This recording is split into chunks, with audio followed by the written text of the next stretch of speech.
Kamu ingin tahu kehebatan ilmunya kaum muslimin? Coba kamu tulis surat. Nanti saya sampaikan surat itu kepada anak. Tulis sama dia. Ditulis, ambil surat, cari surat itu, kemudian dimasukkan ke lengan bajunya. Masuk. Sebentar lagi, kemudian diambil lagi. Dalam kertas, subhanallah ada jawabannya. Persis seperti tulisan anaknya. Dari mana ini didapatkan? Inilah ilmunya kaum muslimin, katanya. Jadi teman-teman, itulah karomah dari Habib ini, katanya menunjukkan kepada seorang menir Belanda. Sini, coba kalau kamu membuktikan ilmunya kaum muslimin, tulis suratnya, kemudian saya akan kirimkan ke anakmu yang ada di Belanda. Kemudian si menir ini menulis surat, lalu diambil oleh Habib ini dan dimasukkan ke dalam lengan bajunya. Gak lama kemudian Habib ini mengambil lagi surat tersebut, dan ternyata surat yang diambil tersebut adalah surat balasan dari anaknya yang ada di Belanda. Subhanallah teman-teman ya, luar biasa. Jadi lengan bajunya Habib ini bisa berfungsi untuk ngirim surat dari Indonesia ke Belanda, dan langsung ada balasannya teman-teman ya. Kemudian ketika dicek, persis seperti tulisan anak si menir Belanda ini. Pertanyaannya teman-teman ya, kapan ini anaknya si menir Belanda ini nulis surat balasan, tiba-tiba begitu dikirim oleh Habib itu, dalam waktu sekejap langsung ada balasannya. Dan katanya ini adalah ilmunya kaum muslimin. Subhanallah teman-teman. Assalamualaikum warahmatullahi wabarakatuh. Kembali lagi di channel Nasrul Sunnah. Taib teman-teman, kita lanjut lagi reaksi cerita-cerita karomah, terutama dari kalangan Habib Ba'alawi. Dan kali ini juga super jempol teman-teman karomahnya. Jadi ada seorang Habib yang karomahnya yaitu fungsi dari lengan baju Habib ini sama seperti kantor pos kurang lebih teman-teman ya. Jadi bisa digunakan untuk mengirim surat, dan hari itu juga langsung ada balasannya. Ini super kilat teman-teman. Jadi kisahnya adalah ada seorang Habib yang kala itu bersama-sama dengan seorang menir Belanda. Tiba-tiba menir Belanda ini nyeletuk mengatakan, kasihan ya orang Islam ya, nggak ngerti ilmu teknologi ya, nggak ngerti ilmu pengetahuan, kalah dengan orang-orang Barat. Lalu si Habib nyeletuk membalas mengatakan, kamu mau tahu bagaimana kecanggihan teknologi dari orang Islam ya? Coba sekarang kamu tulis surat. Anakmu ada di Belanda kan? Kata si Habib tersebut. Loh, bagaimana kamu tahu anak saya di Belanda? Itulah ilmu dari kaum muslimin. Sekarang tulis surat. Saya akan kirimkan surat tersebut kepada anakmu yang ada di Belanda. Ya, kemudian si menir Belanda nulis surat, lalu diambil oleh Habib ini dan dimasukkan ke dalam lengan bajunya, teman-teman ya. Gak lama kemudian Habib ini juga kembali mengambil surat, teman-teman, lalu mengatakan, ini balasan surat dari anakmu. Kemudian ketika dibuka oleh si menir tersebut, katanya persis seperti tulisan anaknya. Lalu si menir terkaget-kaget dong.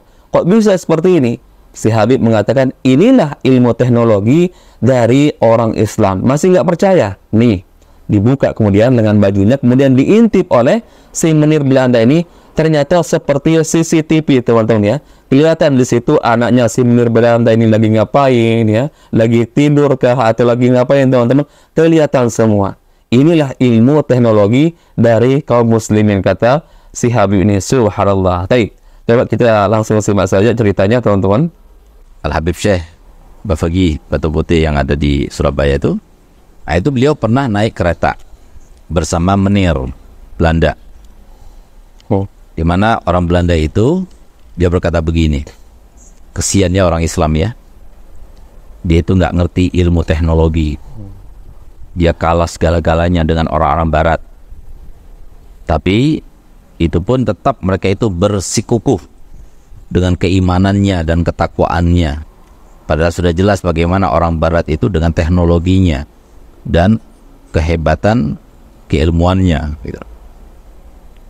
Maka kemudian Nabi Syekh mengatakan begini, kamu anggap itu seperti itu? Iya. Mari kita bandingkan dan mari kita pertandingkan dan mari kita nilai mana yang lebih canggih, ilmunya orang Barat atau ilmunya kaum muslimin. Kamu punya anak ya di sini, di Australia, kok tahu? Itu ilmunya kaum muslimin itu kan. Kamu ingin tahu kehebatan ilmunya kaum muslimin? Coba kamu tulis surat. Nanti saya sampaikan surat itu kepada anak. Tulis sama dia. Ditulis, ambil surat itu kemudian dimasukkan ke lengan bajunya, masuk. Sebentar lagi kemudian diambil lagi dalam kertas, subhanallah ada jawabannya persis seperti tulisan anak. Wah. Dari mana ini didapatkan? Inilah ilmunya kaum muslimin katanya. Akhirnya apa? Dia nggak percaya, masih nggak percaya. Akhirnya dibuka oleh beliau lengannya, subhanallah kelihatan seperti CCTV. Gimana anaknya lagi ngapain sekarang dan sebagainya. Coba lihat. Ini teknologinya kaum muslimin katanya. Jadi ini bisa terjadi. Sudah zaman dulu Habib Syekh Batu-Putih 100 tahun yang lalu meninggalnya gitu. Tapi bisa Allah berikan kemuliaan seperti itu gitu. Itu di dunia. Di alam nyata Allah berikan karomah kepada para walinya. Bagaimana di akhirat gitu. Semua itu tergantung kepada apa? Kepada kehendak Allah Subhanahu wa taala. Oleh karena itu maka di sini fungsi dan manfaat daripada kita iman ya dengan sam'iyat itu adalah supaya kita itu lebih yakin lagi bahwasanya Allah taala itu kalau sudah ingin sesuatu nggak ada yang mustahil. Ya, nggak ada yang mustahil. Ingin jadikan kalian terbuka hatinya dengan ilmu laduni dalam waktu sekejap bisa. Yang menjadikan kalian langsung jadi wali sekarang juga bisa. Yang menjadikan kalian yang jelek jadi cantik sekarang bisa. Gitu. Sudah kejadian kan seperti yang saya contohkan. Luar biasa teman-teman ya. Jadi selain fungsi dari lengan baju Habib ini untuk mengirim surat dan hari itu juga langsung ada balasan, tapi fungsinya juga seperti CCTV. Katanya anak dari negeri Belanda ini ketahuan ya, kelihatan sedang ngapain sekarang. Luar biasa. Lalu kemudian Habib ini mengatakan inilah dia ilmu dari kaum muslimin. Ilmu dari orang Islam. Orang Islam yang mana maksudnya ya? Ini kan hanya muncul cerita-cerita seperti ini dari Anda sendiri. Ilmu kaum muslimin yang mana? Kalau dikatakan ini adalah ilmu kaum muslimin, maka banyak kaum muslimin yang bisa melakukan hal tersebut. Coba sekarang kita flashback, kita kembali ke zaman Rasulullah SAW. Diriwayatkan Rasulullah juga pernah mengirim surat kepada beberapa raja untuk seruan atau ajakan masuk ke dalam agama Islam. Tapi pernahkah kalian mendapatkan riwayat ini dari Rasulullah loh?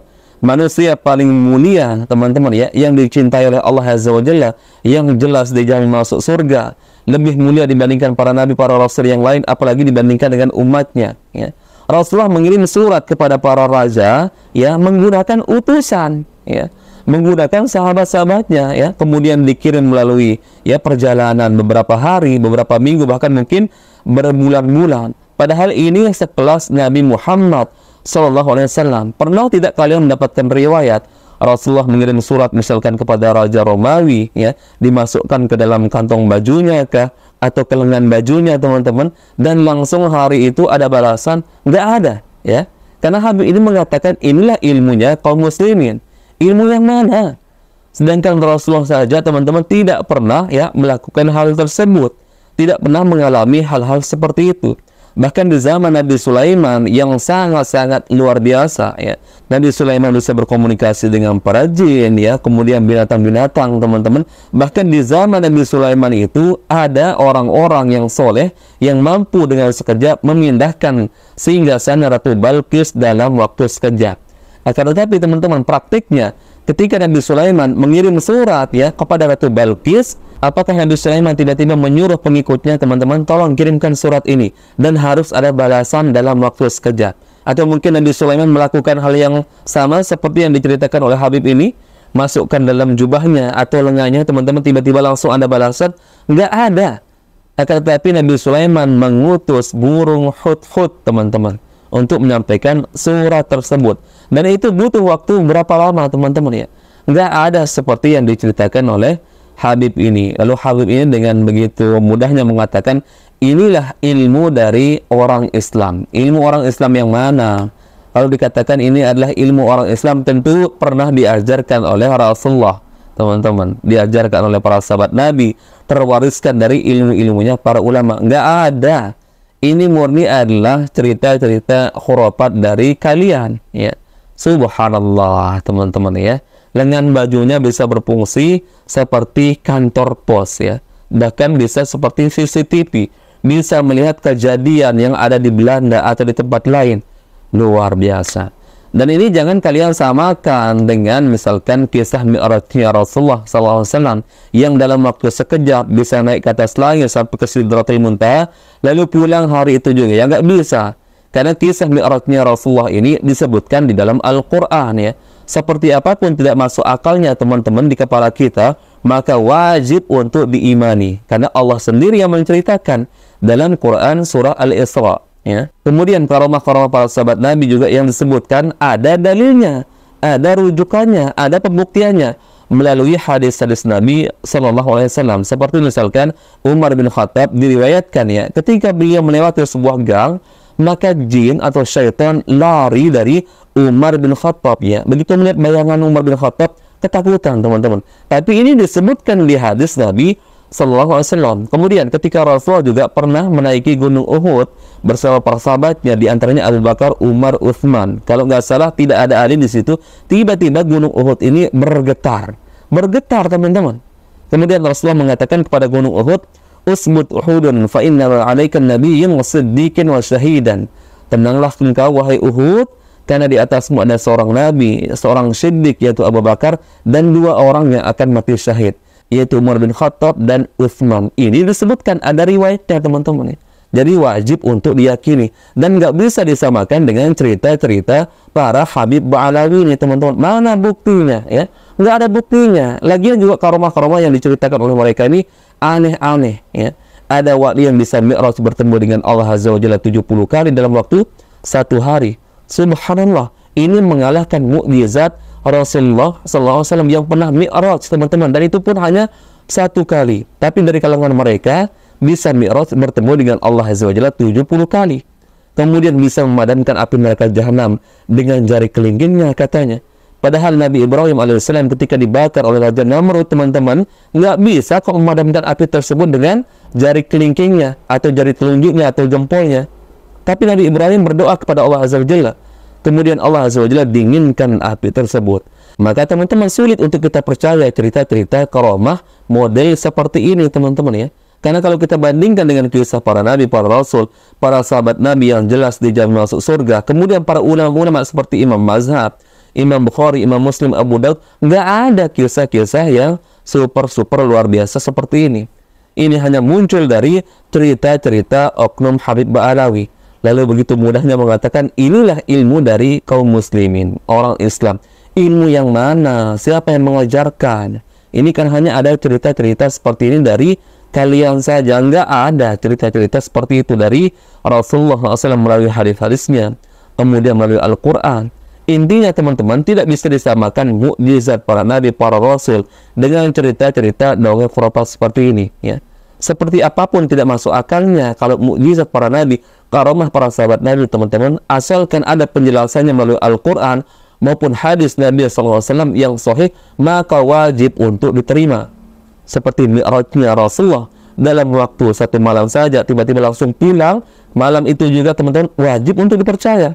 Ada buktinya teman-teman ya. Lah ini cerita dari Habib ini kan murni dari lisan mereka saja, turun-temurun dari kalangan mereka saja. Dan mereka nggak pernah menceritakan bagaimana keramat dari Imam Syafi'i misalkan, atau para sahabat Nabi yang lain ya. Kemudian bagaimana keramat dari Imam Bukhari, Imam Muslim.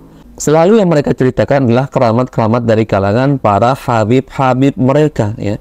Karena apa teman-teman? Kalau mereka menceritakan keramat dari Imam Syafi'i ini mustahil. Karena justru Imam Syafi'i sangat mengingkari orang-orang yang sedikit-sedikit mengatasnamakan karamah. Bayangkan Imam Syafi'i mengingkari orang yang mengaku bisa berjalan di atas air, terbang di atas udara. Imam Syafi'i mengatakan kalau kalian melihat ada orang bisa berjalan di atas air atau terbang di atas udara, maka jangan kalian langsung menganggap dia adalah seorang wali sebelum engkau cocokkan amaliyahnya bersesuaian tidak dengan Al-Quran dan Sunnah. Bayangkan Imam Syafi'i mengingkari orang yang hanya sekedar mengaku bisa berjalan di atas air, terbang di atas udara.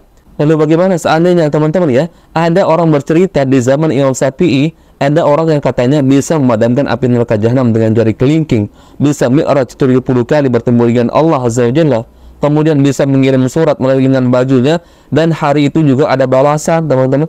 Tentu akan semakin diingkari oleh Imam Syafi'i teman-teman ya. Jadi teman-teman tidak benar seperti yang dikatakan oleh Habib ini. Inilah ilmu dari kaum muslimin. inilah kecanggihan ilmu teknologi dari orang Islam. Nggak ada itu. Jangan mengatasnamakan kaum muslimin ya, karena cerita-cerita seperti ini murni dari kalian saja, turun-temurun dari lisan-lisan kalian.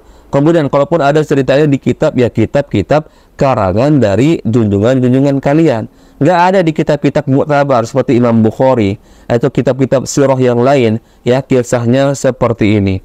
Baik teman-teman, semoga kita semua semakin berpikir teman-teman ya, semakin kritis, tidak mudah menelan mentah-mentah cerita-cerita seperti ini teman-teman. Kalau nggak kritis teman-teman, digilas kita teman-teman ya, dan kita akan semakin terbelakang, semakin bodoh teman-teman. Tapi semoga ini bermanfaat. Insya Allah kita bertemu lagi di video berikutnya. Barakallahu fikum. Assalamualaikum warahmatullahi wabarakatuh.